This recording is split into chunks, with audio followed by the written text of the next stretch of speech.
Coaching, and today I'm going to talk about giving advice for those on the spectrum during the coronavirus. Now I'm going to give a few examples of how the coronavirus may be affecting you negatively and how we can do something about it.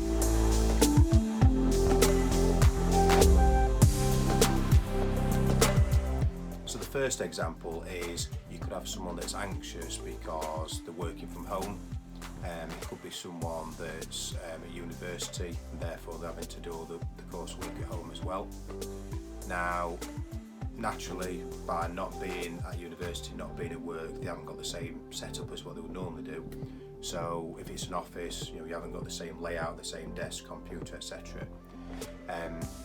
Now you may have loads of work to complete, or you may think you've got lots of work to complete because you're naturally sort of wary of that, and whereas most people may be taking it easy a bit, you're sort of worried about it, and you're worried that you can't get all your work done. So whether it's a job or whether it's university, like say coursework, exams, that sort of thing.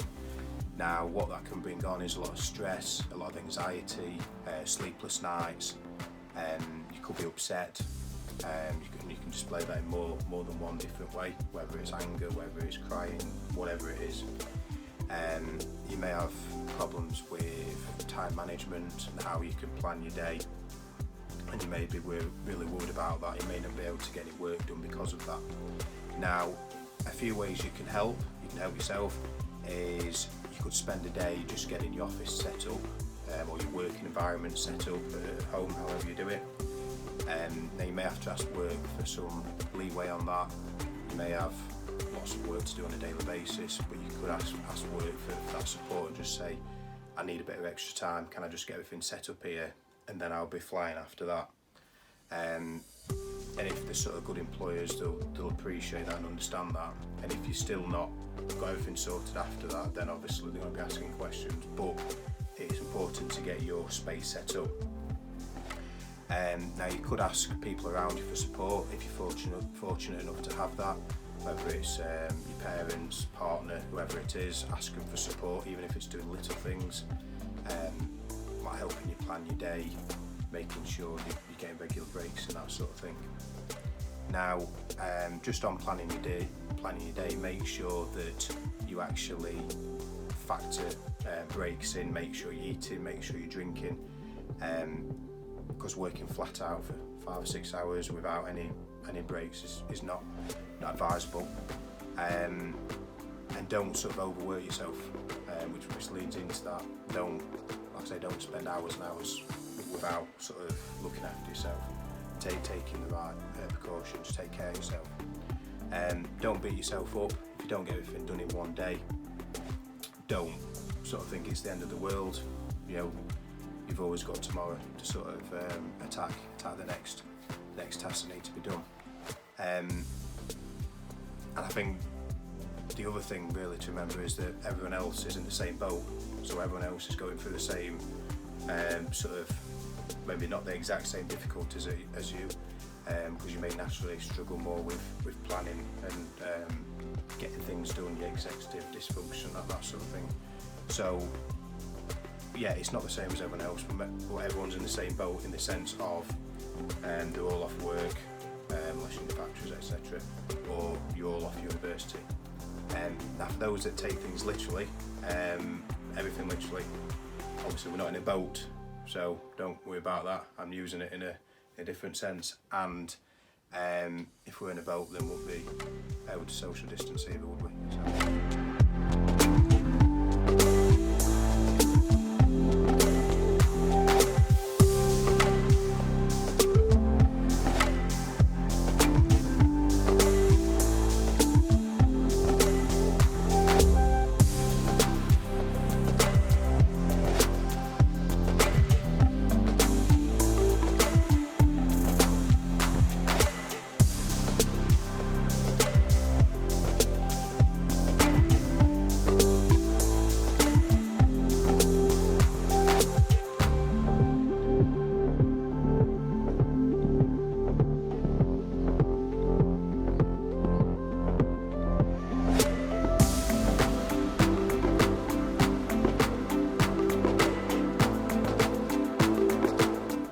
next one isn't an example, it's more of a top tip.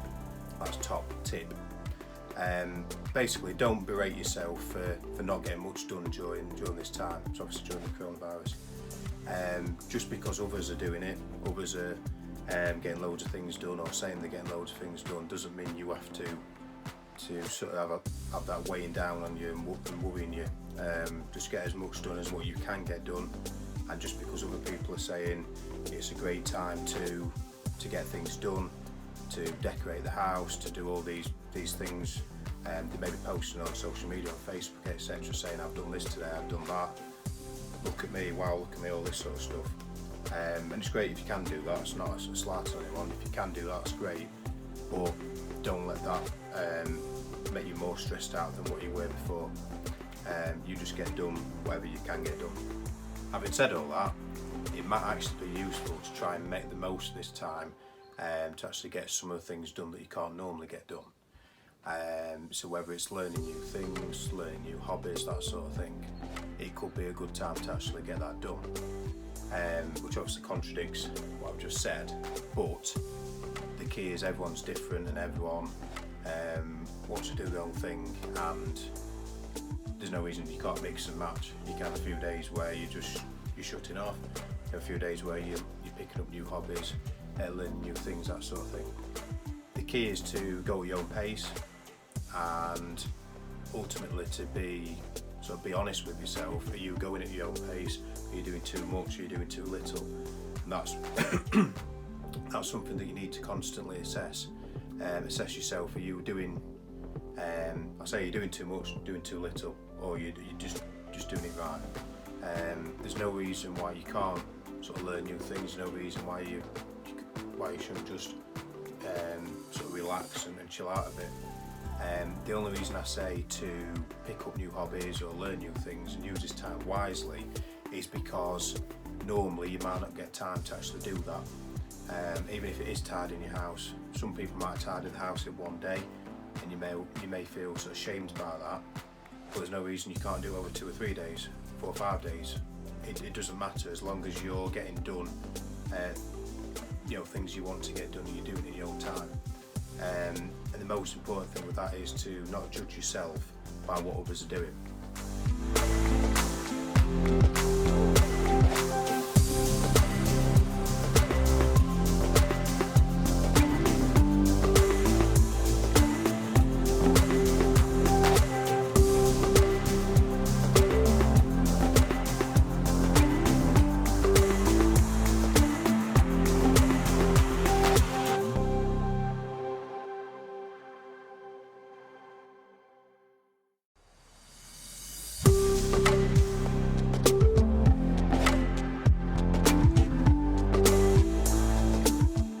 Struggling during this time, whether it's because you can't go out, whether it's because you can't do what you normally do, things that you normally do, you can't do them anymore, and you're not sure what to do with yourself, and you may sort of constantly flick between sort of boredom, depression, sort of anger, loneliness, sort of sadness, fed upness, and other sort of negative things, and you're wondering what to sort of do with your time at the moment, and you're just sort of bored in general or fed up, like I say, then it may be a good time to sort of be productive if you want to do that. If you're thinking I want to get things done, but you don't know sort of where to sort of start with it, then I'm going to give a list in a second of possible things that you could be doing that may make you happier, or at least sort of cope better with the situation.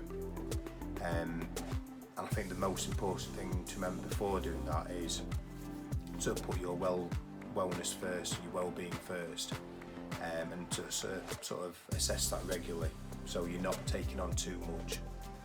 And like I say, it's go at your, as I said earlier, go at your own pace. You may be bored, you may be feeling stressed and all these things. So if that is the case, then it could be a good time to take up some new things. So in terms of the list, like I say, this is just the list I've sort of come up with. There's lots of things you can do. You can learn a new language. A lot of people saying at the moment, if you're not interested in that, then scrap it off. You could read books. You may have loads of books that you've bought in the past that you're wanting to work your way through, and you've never had the time to sort of work your way through them. You could do online learning. So there's a lot of free courses out there at the moment. There's some that obviously some that are paid for, but there are a lot of free ones out there. You could use that to further enhance your skills in your current job. You could use it to get a promotion. You could just do it for fun.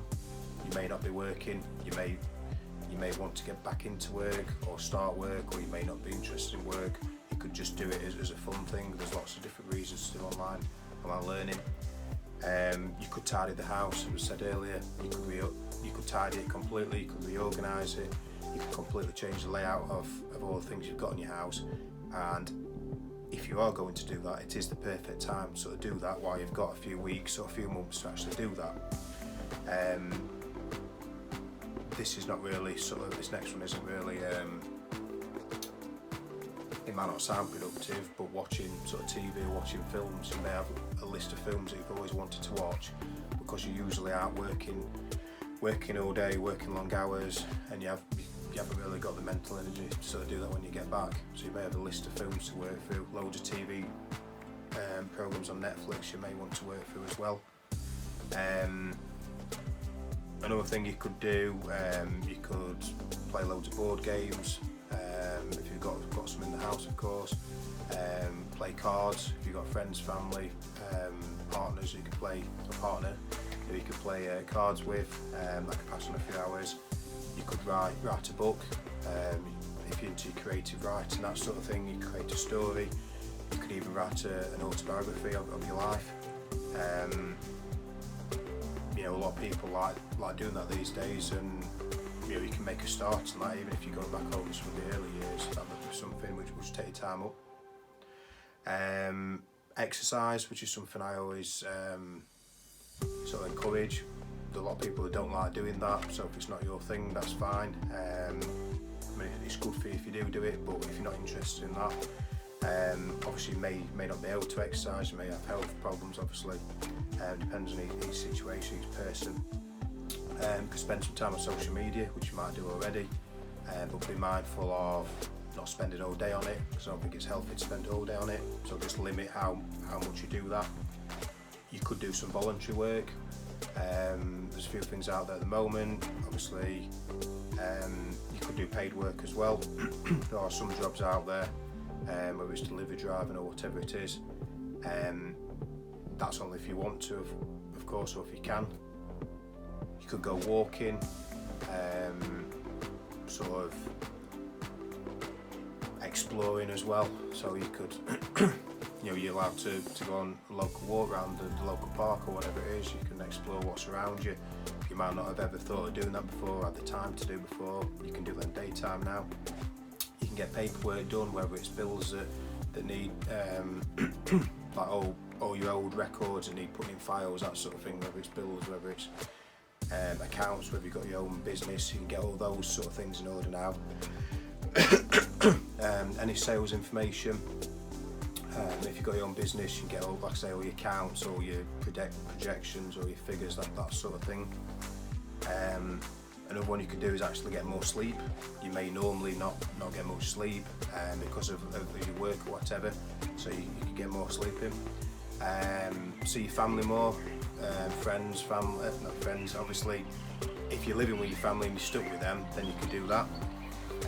You can make a list of restaurants and bars that you've always wanted to go and see, and also places you've wanted to visit. You might have the time to actually list these down now.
alarm going off in the background. Ironically, I have alarms on all day to remind me to do things, which fits in quite well with what I was talking about. So what I was saying towards the end of the last bit was just restaurants and bars is, obviously none of them are open at the moment, if they are, they shouldn't be, but what you could do is do some research on restaurants, bars or places to go which are close to you in your area, or even not in your area, whether it's just somewhere you've always wanted to go. And what you could do is make a list of all the ones you want to visit, because you've got the time to do that now, and then when everything's back to normal as such, you could then visit those places, rather than doing what a lot of people do, and what some people do, and it's a weekend and you want to go out for some food but you don't know where to go. You're sick of going to McDonald's or local pub or whatever it is you go to, and you've always wanted to try new places but you've never had put the effort or time into actually finding some places to go. So that's just what I was saying with that, and the same applies to shopping places or whatever it is you do or want to do. Now the next example I was going to talk about is, say for example you're with your family more because of what's happening, so you're in the house with them all the time, whether you live with your parents, whether you're with your partner, whether you're with your partner and your kids or whatever it is. If you've got all these people in the house that you don't normally have in the house with you sort of 24/7, because either you're out at work and then you come back and see them at night, or they're out at work and you work from home, or you don't work and you're in the house all down your own. Kids are normally at school if you've got kids. So there's lots of different scenarios here, but basically you're spending more time at home with your family, whoever that is. Now, as a result of this, you could be stimming a lot more than what you would normally be doing, because you're getting more agitated and stressed. Not the fact that you're with your family, but because you're used to being on your own, most of the time, or at least part of the time.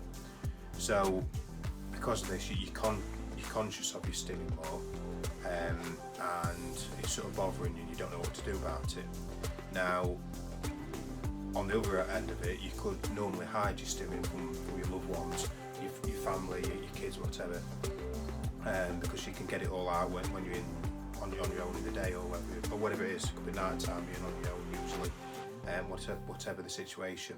So you could either be stimming a lot more, or you could be hiding it, which causes more problems. Or it could be the fact that they've never seen you do it before, and you've started, because you normally do it, you can't stop yourself from doing it. So they're experiencing seeing you do that for the first time, which obviously could be very stressful for you. On the other end of it, you might not care at all, you might be happy doing it, and if you are, that's great. In which case there's no problem there, because they're used to you doing it, so that's not a problem at all. So I'm mainly referring to people who either hide it, or people are aware they do it but they only see it for a bit during the day or night. So in terms of advice and help, obviously each situation's different, so I can't say one size fits all for it. One thing you could do is just accept it's something you do, and if you're telling your family about it, just explain it to them, and then they'll have to accept that. If they don't want to accept that, then that's sort of their problem. Now, there's not, like I said, there's not an easy one size fits all answer to this. You may be in a situation where you're too embarrassed to tell them about it anyway, or you don't think they'd accept it or understand it. They may accept it if they understand it, but they might not be able to get to the point where they are understanding it. So there's lots of different potential problems here. Like I say, no one answer is right. If they are a loving family and you think they will accept it, and you're explaining it to them for the first time, then sort of go for it. You've nothing, you've got potential things to lose, but you might as well go for it and see what happens. If you think they'll be receptible to it. If you don't think they'll appreciate it, and you think they'll sort of make jokes about it, or they'll ask loads of questions which you're not ready for, it might be best to sort of not tell them about it. But like I said, there's not one determined way to actually go about it. But let's say, for example, they're a nice family, nice kids, parents, whatever it is, partner, they've never seen you do before. Just, if they know you're autistic, then they may know about stimming anyway.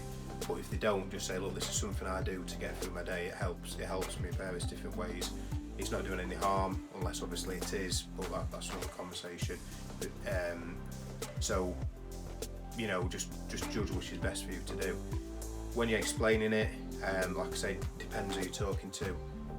Just be prepared that you may get quite a few questions, or people may not be bothered about it at all and may say that's fine, it's not a problem, bother me one bit. If that's the case, that's great. But like I say, it's just, there's no one answer. So the main thing is we don't want you struggling all day through it because you're hiding it or whatever.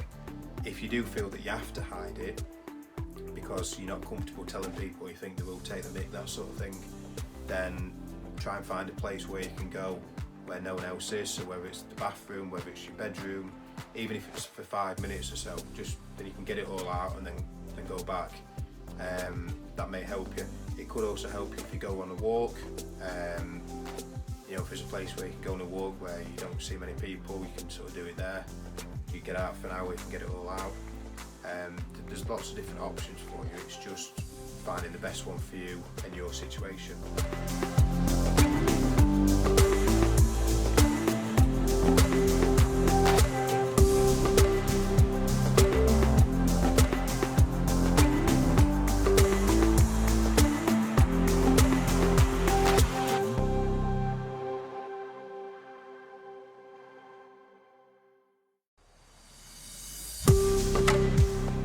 Before I move on to the next example, I just want to recap on what I previously said because I did waffle on a bit there.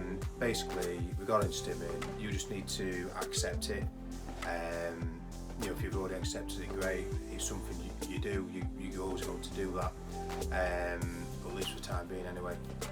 If you're with friends, family, whoever it is you're living with, they should accept that as well. It's something that they should be accepting. If you do need to hide it or feel you need to hide it, you shouldn't have to, but that's what happens. Then find a place where you can do that, and if you think it's a good time to tell people about it for the first time, then do that. So you've got a few options there. Now the last example I was going to talk about is during this time, if you're not seeing your friends, not seeing your family, or more specifically, you're not seeing your friends, you're not seeing your boyfriend or girlfriend, or your husband and wife if you're not living together. Now, you can't normally do things that you would do to distract yourself from not seeing them. So if you normally go and exercise, or you're working, or you're out and about doing things when you're not seeing your partner or your friends, obviously you can't do any of those things now, so it might be a really difficult time for you. Obviously you can't meet your friends to go for a drink, you can't go to a local pub or bar to do that, so you may be struggling. Now with a lot of autistic people in general, they feel intense emotions, so if they're missing the boyfriend or girlfriend, they may be really feeling that. The opposite, they may not be feeling anything, of course, but a lot of them do feel it intensely and they are really missing him, and they desperately want to, you may desperately want to see your partner, desperately want to see your friends. And obviously now you're all alone, or your parents, whoever you're living with, and you can't sort of do that. And you're sort of alone with your own thoughts as such. That can cause a lot of overthinking, a lot of stress, anxiety as a result of that. So there's a few things that you could do, not to make things better, but to actually help you get through this time a bit better. So for example, you could FaceTime or Skype, WhatsApp call your partner or your friends. That's obviously depending on if you're comfortable doing that. If it's something you don't like doing, video calling, there's a lot of autistics don't like doing, then obviously don't do that. But if it's something you're happy with, or if you're happy doing it with your partner, you're comfortable doing it with your partner, it's just not say your friends that you're comfortable with, but you can do it with your partner, you're fine with that, then do that. and that could be a good way to bridge the gap. At least you're seeing your partner as such, not in person, but at least visually you're seeing them and you're hearing them.